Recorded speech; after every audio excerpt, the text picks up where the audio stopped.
வணக்கம் students. Next நம்ம பார்க்க போகிறது கேரக்டரிஸ்டிக்ஸ் ஆஃப் யூனிட் செல்.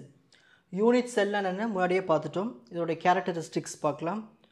ஒரு யூனிட் செல்குள்ளே எத்தனை ஆட்டம்ஸ் இருக்குன்னு கண்டுபிடிக்கிறதுக்கு, கோஆர்டினேஷன் நம்பர்னால் என்ன, நியரஸ்ட் நெய்பரிங் டிஸ்டன்ஸ் பக்கத்தில் இருக்கிற ஆட்டம்னுடைய டிஸ்டன்ஸ் என்ன, அட்டாமிக் ரேடியஸ் என்ன, பேக்கிங் ஃபேக்டர் என்ன, இது எல்லாமே கேரக்டரிஸ்டிக்ஸ். இந்த ஒவ்வொரு கேரக்டரிஸ்டிக்ஸ்க்குமே நம்ம டெரிவேஷன்ஸ் அப்போ யூஸ் பண்ணுவோம். So first one, number of atoms per unit cell. ஒரே ஒரு யூனிட் செல்குள்ளே எத்தனை ஆட்டம்ஸ் இருக்குது, அதை number of atoms per unit செல்னு சொல்லுவோம். இந்த ஆட்டம்ஸ் எல்லாமே பர்ஃபெக்டாக ஒரு பீரியாடிக்காக அரேஞ்ச் ஆகிருக்கும். Next coordination number. கோஆர்டினேஷன் நம்பர்னா என்னதுன்னா, இப்போ ஒரு ஆட்டம் இருக்குது, அதை சுற்றி எத்தனை ஆட்டம்ஸ் இருக்குது லிங்க் ஆகிருக்கு, அதை கோஆர்டினேஷன் நம்பர்னு சொல்லுவோம். இப்போ ஒரு ஆட்டமை சுற்றி 6 ஆட்டம்ஸ் சுற்றி இருக்குதுன்னா அப்போ கோஆர்டினேஷன் நம்பர் 6ன்னு அர்த்தம். இதான் meaning. It is the number of nearest atoms directly surrounding a particular atom in a crystal. If coordination number is high, then the structure is more closely packed. இப்போ coordination number value அதிகமாக இருந்துச்சுன்னா அப்போ crystal ரொம்ப பேக்கடாக இருக்குன்னு அர்த்தம். அப்போ நிறைய ஆட்டம் சுற்றி இருக்குதுன்னு தான் அர்த்தம். இதுவே கம்மியாக இருந்துச்சுன்னா கிறிஸ்டல் ரொம்ப லூஸாக இருக்குன்னு அர்த்தம். ஓகேங்களா.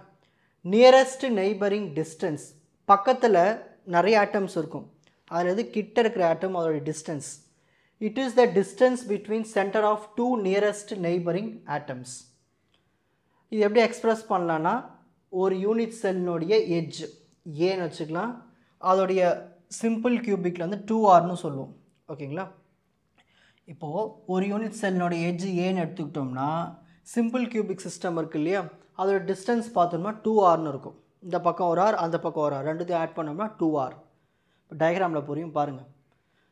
ஓகேங்களா. இதோட டிஸ்டன்ஸ் r, இதோட டிஸ்டன்ஸ் r, இது ரெண்டுத்தையும் டோட்டல் ஆட் பண்ணுங்கள். r + r 2rன்னு சொல்லலாம், இல்லை a கூட சொல்லலாம். அதான் அதோட meaning. Next atomic radius. Atomic ரேடியஸ்னால் என்னது, ஒரு கிறிஸ்டலுக்குள்ளே இருக்கிற distance, half of the distance சொல்லுவோம். ரேடியஸ் தான், வேற ஒன்றும் இல்லை. It is half of the distance between 2 nearest neighbouring atoms in a crystal. இது நம்ம ஆர்னு டினோட் பண்ணுவோம். ஓகேங்களா.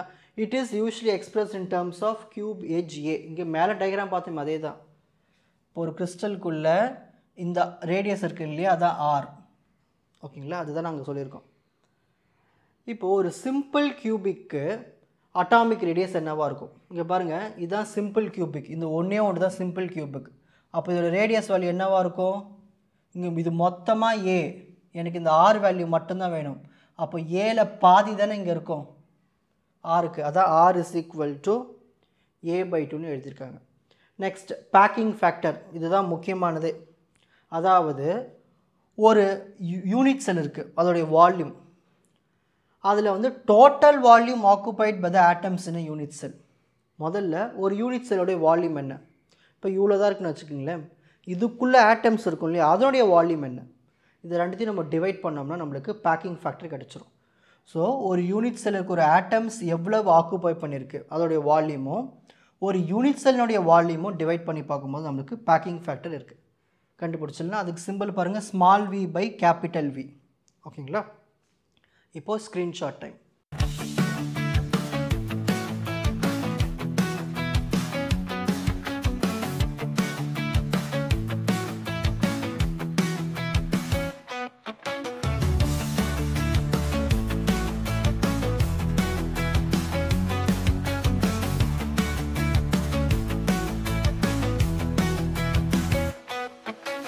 உங்களுக்கு இந்த கண்டென்ட் ஈஸியாக புரிஞ்சிருக்கும்னு நினைக்கிறேன். வாட்ச் அதர் எபிசோட்ஸ் இன் த appropriate playlist. Fuji silver academy, strength, success, clarity. வணக்கம்.